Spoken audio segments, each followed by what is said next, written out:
Coucou tout le monde, j'espère que vous allez bien. Aujourd'hui, on se retrouve pour réaliser ensemble un tutoriel pas à pas donc sur ce joli modèle de chaussette qui est caractérisé par une partie de dentelle sur tout l'avant du pied, lui-même entouré de deux sections de torsade, de part et d'autre de la chaussette.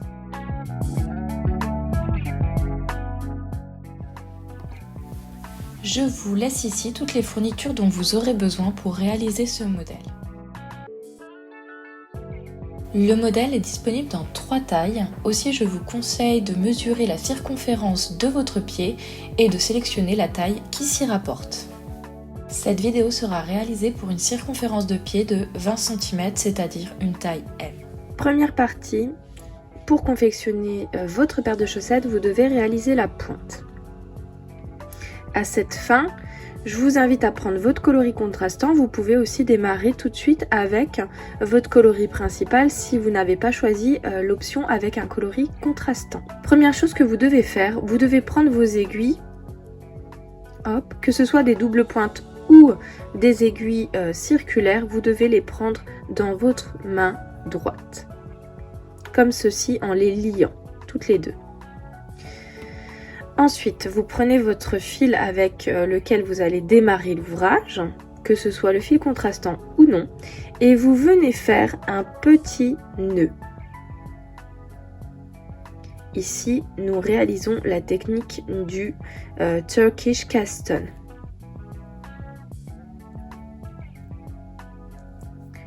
Voilà, donc l'idée étant d'avoir un petit nœud comme ceci.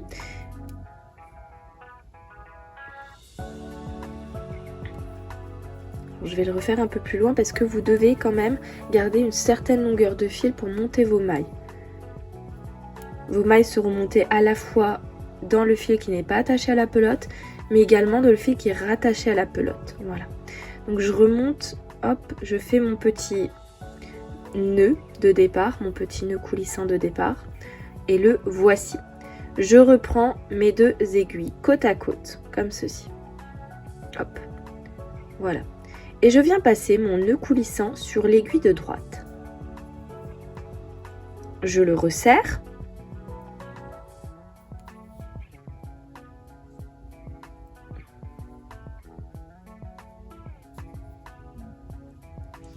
Alors, hop, voilà. Voilà, j'ai resserré mon petit nœud, histoire qu'il tienne bien à l'aiguille, regardez. Hop, voilà. Là, il est complètement pris. Vous pourrez démarrer votre montage. Alors, vous prenez dans votre main votre fil, vous placez le fil qui est attaché à la pelote loin de vous et vous prenez le fil qui n'est pas tenu à la pelote près de vous. Vous passez votre main entre, comme ceci, vos deux doigts, et vous venez en fait attacher votre fil ensemble comme ceci. Vous voyez, hop, je le prends dans mes mains. Voilà. Je le prends dans mes mains et à partir de cet instant, je vais pouvoir commencer à monter mes mailles. Donc, pour monter vos mailles, rien de plus simple, vous allez twister votre main en faisant ce mouvement. Hop, vous venez monter votre maille sur l'aiguille gauche. Une maille de montée. Vous twistez, vous enroulez, et vous venez monter votre deuxième maille. Deuxième maille, pourquoi? Parce que la maille qui était déjà sur l'aiguille de droite n'était pas une maille, je vous le rappelle, c'est en réalité le nœud qui permet d'attacher le fil. Donc on est toujours sur ça. Hop, on répète l'opération. 2 et 2. 3 et 3. 4 et 4. Hop, voilà que vous voyez bien. 5 et 5. 6 et 6. Hop. 7 et 7. 8 et 8. Ceux qui réalisent la paire de chaussettes pour la taille S s'arrêtent ici. Personnellement, je vais encore en monter 2 autres. 9 et 9, 10 et 10. Voilà, pour la taille M, il vous en faut 10. Pour la taille L, il vous en faudra 12, donc vous en remontez 2 supplémentaires sur chaque aiguille. Voilà. On se retrouve là. Je vous invite à vraiment prendre en fait le fil qui n'est pas relié par la pelote dans votre petit doigt comme ceci, de sorte à ce qu'il soit tendu et que vous puissiez en fait commencer à tricoter sans être gêné, sans risquer de perdre les mailles, la dernière maille là, vous voyez. Ici vous avez le fil qui n'est pas tenu, c'est votre dernière maille, et donc je vous invite à faire ceci. Voilà. Maintenant, vous reprenez vos aiguilles dans la main gauche et vous allez venir tirer l'aiguille de droite comme ceci. Voilà, hop. Je remonte. Donc là, je tiens tout sauf le fil qui est attaché à la pelote. Tout mon fil est tenu dans ma main et je viens donc laisser libre celui qui est tenu à la pelote et je viens tirer l'aiguille de droite, tout simplement. Hop, voilà. De sorte à faire ressortir l'aiguille. Voilà. Donc je me retrouve avec ceci. Voilà. Je me retrouve avec ceci. Alors, ne vous découragez pas si c'est la première fois que vous réalisez un Turkish Caston. Il m'a fallu au moins 3 à 4 fois la première fois pour bien comprendre le mouvement. D'accord? Donc ne vous découragez pas. Donc ce que je vais venir faire, c'est ici, piquer ma maille, comme je piquerai n'importe quelle maille à l'endroit. Voilà, regardez. Je pique et je viens tricoter ma première maille. Donc le premier rang se fait tout à l'endroit. Donc on vient piquer nos mailles, hop, à l'endroit et on tricote. Voilà. On est en train de placer en fait notre rang de montage.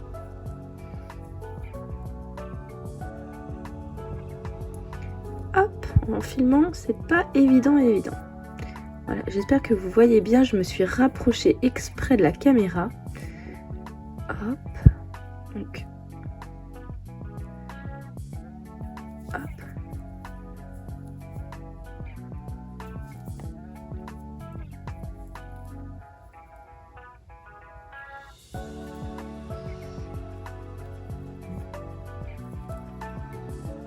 Et je tricote la dernière maille de ma première aiguille.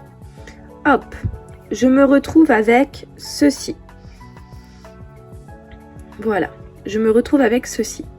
Donc là, c'est pas compliqué. Vous faites glisser votre aiguille de gauche et vous tirez celle de droite, exactement comme tout à l'heure nous l'avons fait. Ici, nous allons faire la même chose. Nous allons commencer par tricoter à l'endroit la première maille de l'aiguille de gauche.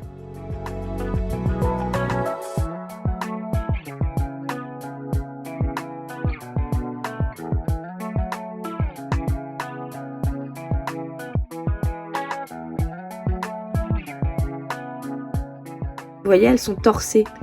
Regardez. Là, on voit bien que le brin arrière est normalement celui qui devrait être à l'avant. Donc, il va falloir aller chercher le brin arrière de sorte à ce que vous n'ayez pas des mailles qui soient torses. Voilà. Je prends mes mailles par l'arrière. J'ai mal pris mon fil là. Hop, je vais repartir. On va refaire, donc voilà. Voici. Hop, tac, je prends. J'entoure et je lâche. Je prends. J'entoure et je lâche. Je prends. J'entoure et je lâche. Vous voyez là, on n'est pas du tout sur des mailles torses de ce fait.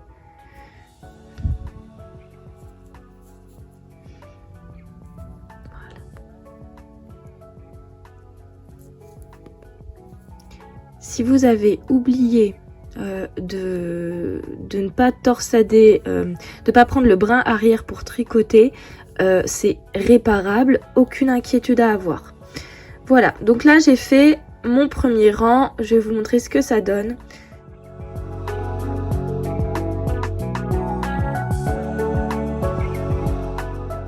Alors, essayez de vous repérer.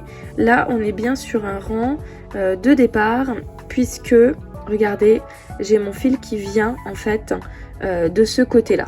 Voilà. Si mon fil était de ce côté, je saurais qu'il faudrait encore tricoter tout ça pour arriver au départ. Hop. Ben là, vous faites comme tout à l'heure, vous venez tricoter, sauf que. On va commencer les augmentations.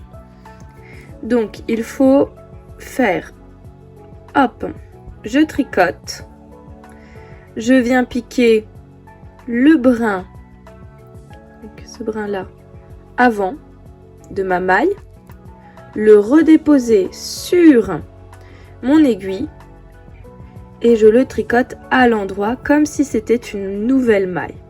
Là, nous avons fait une augmentation. Voilà ce que ça donne. Nous avons réalisé une augmentation. Hop, donc il va falloir répéter ça de part et d'autre pour chaque demi-rang. Donc vous tricotez jusqu'à une maille.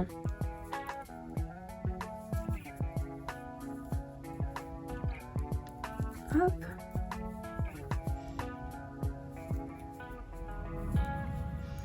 Vous tricotez jusqu'à ce qu'il vous reste une maille sur votre aiguille gauche. Ici, c'est le même principe, vous venez relever cet élément-là.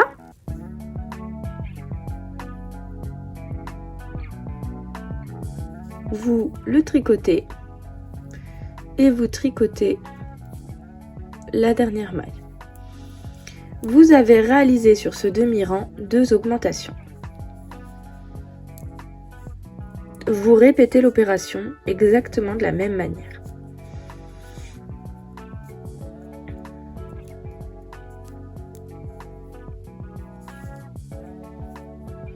Hop. C'est parti, je pique, je tricote ma première maille, je viens relever le brin, hop, ici. Alors, faites attention de bien le piquer. Avec la caméra, c'est pas évident. Alors, hop, je vais le passer par là, voilà. On vient relever le brin qu'on met sur notre aiguille de gauche et on vient le tricoter à l'endroit. Voilà, hop.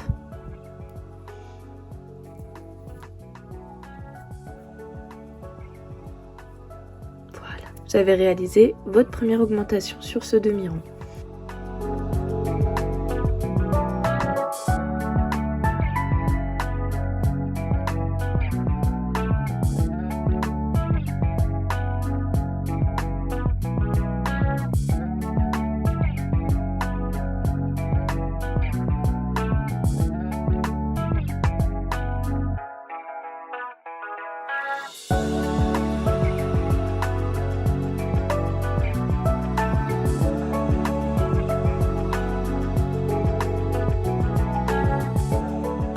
Nous avons réalisé toute une série d'augmentations. Voilà, donc là j'ai 12 mailles sur chaque aiguille. Le rang suivant se réalise à l'endroit.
À ce stade-là, on voit qu'on commence à obtenir la pointe de la chaussette. Regardez. Hop, si je mets mon doigt dedans, on voit bien que se forme une petite pointe vraiment toute mignonne. Voilà ce que ça donne une fois que vous avez monté vos 2 premières mailles sur chaque aiguille, de part et d'autre. Vous n'avez plus qu'à répéter l'opération pour que vous ayez cette pointe qui monte, qui monte, qui monte, qui monte et qui se dévoile. Je refais un rang avec vous et ensuite on se retrouve pour la partie 2.